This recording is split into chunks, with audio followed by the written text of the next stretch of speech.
Hoy en día esto es obvio, que para que surja un cachorrito de perro, tiene que sí o sí ser engendrado por otros dos perros. O sea, un perro no puede salir de la nada. Tuvo que haber nacido de la unión de dos perros, que son sus padres.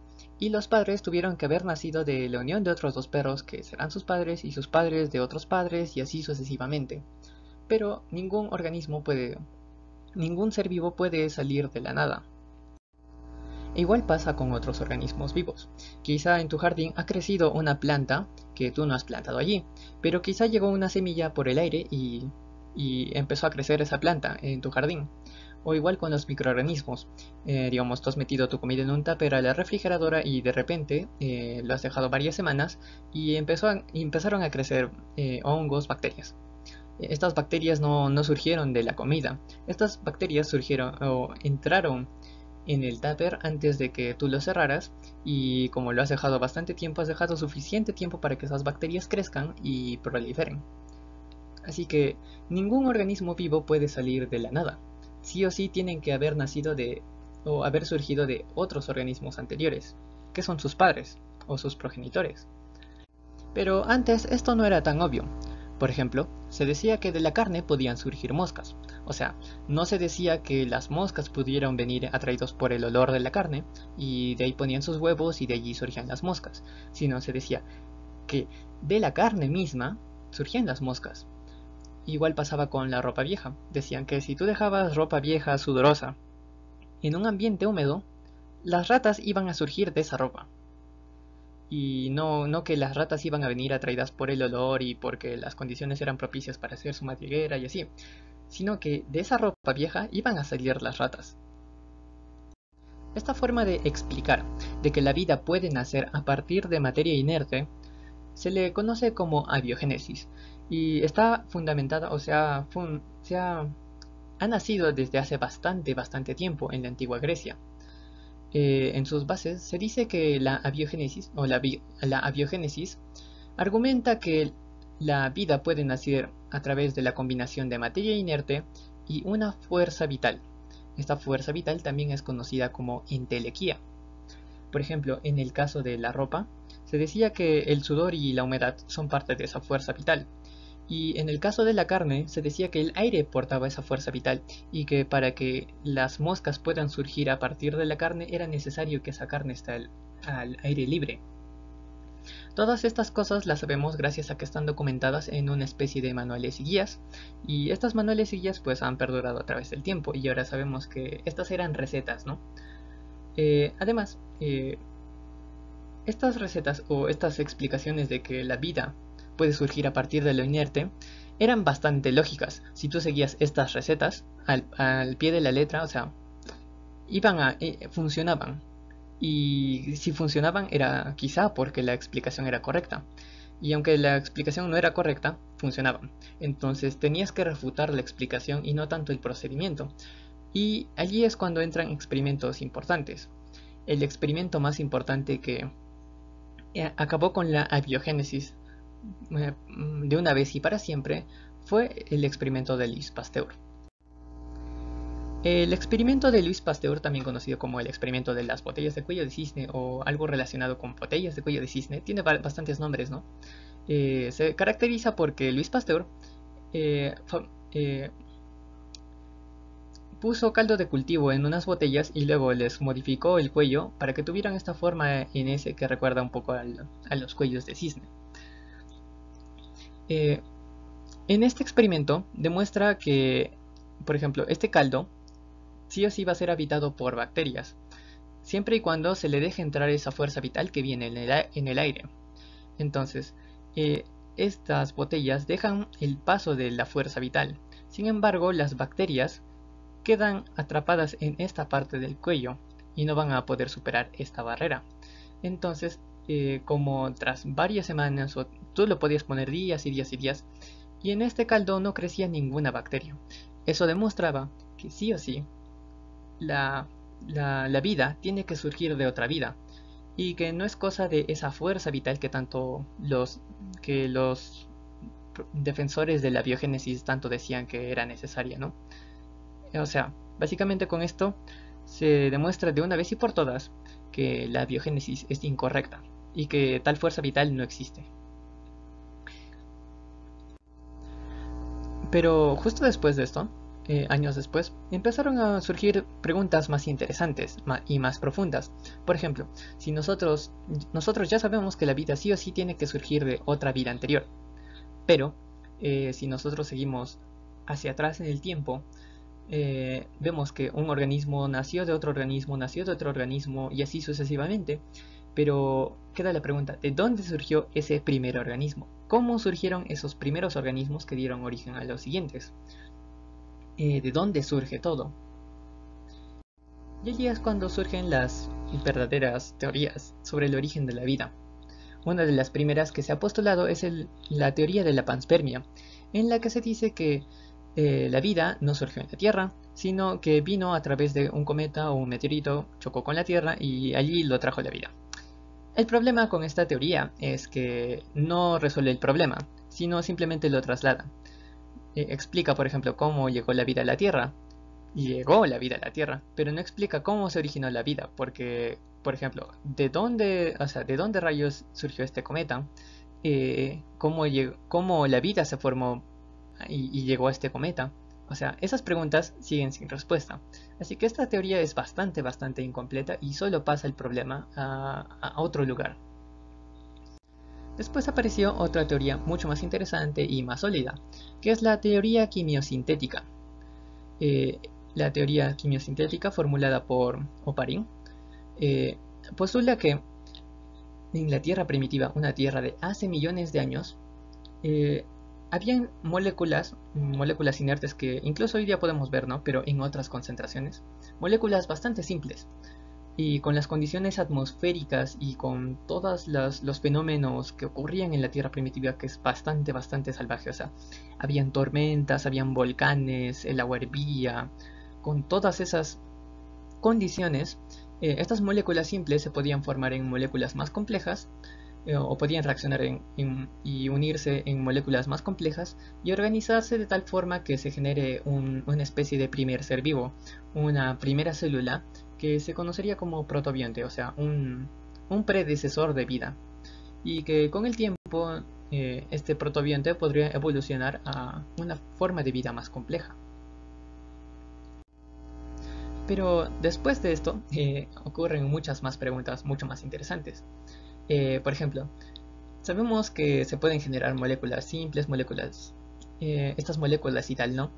Pero ¿por qué razón estas moléculas que encontramos en los seres vivos se organizarían en los protobientes en células primigenias? ¿Y por qué estas células deberían organizarse o formar organismos mucho más complejos? Y aquí es cuando entra la evolución.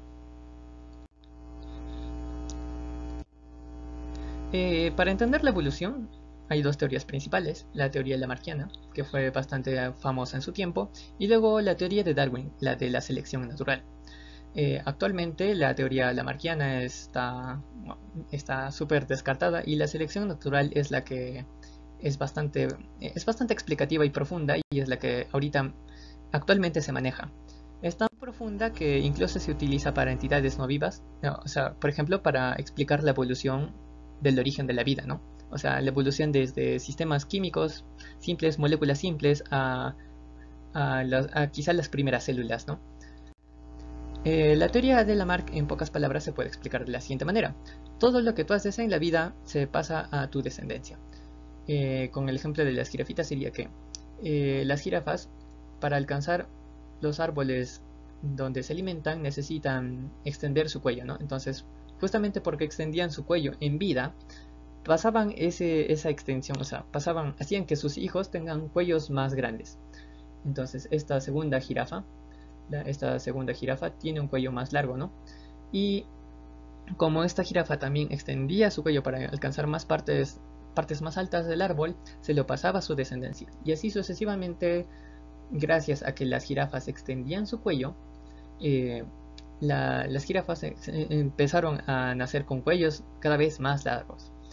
La clave para recordarse la teoría de Lamarck es que los cambios adquiridos, los cambios se adquieren durante la vida y se pasan a la descendencia, y así los organismos evolucionan. Esto es la teoría de Lamarck. Sin embargo, la teoría de Darwin toma una postura bastante distinta. Esta dice que sobrevive el más apto. Pongamos que estos osos viven en el Polo Norte y, necesitan camuflarse para poder cazar. Para poder cazar necesitan ser más, mimetizarse con el ambiente. En este caso, por ejemplo, tenemos un osito, tiene de descendencia un osito del mismo color, un oso de color más pálido y uno de color más oscuro. El de color más pálido, justamente por tener un color más pálido, se puede camuflar más. Va a tener más éxito cazando y va a tener más probabilidad de dejar descendencia. Entonces, como tiene más probabilidad de dejar descendencia, justamente va a tener descendencia.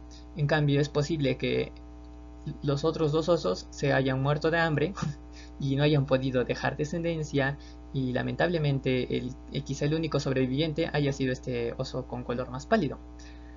Y este ha podido tener una descendencia también bastante heterogénea, uno del mismo color, uno más oscuro y uno más claro. Obviamente sabemos que el de color pálido va a sobrevivir, pero el que va a tener muchas más chances de sobrevivir va a ser el que tiene color más pálido, y este quizá también se muera.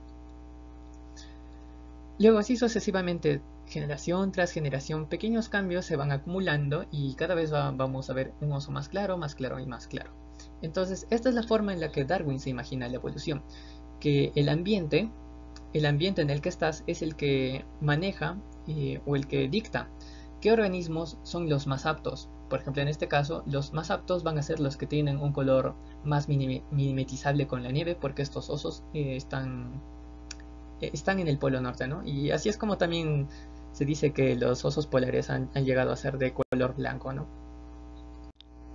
Ahora, la teoría de Darwin está incompleta, y también por eso es que muchos decían que estaba loco, ¿no? O sea, porque ni siquiera en sus tiempos, en los tiempos en los que él propuso la teoría, se sabía sobre el conocimiento del ADN.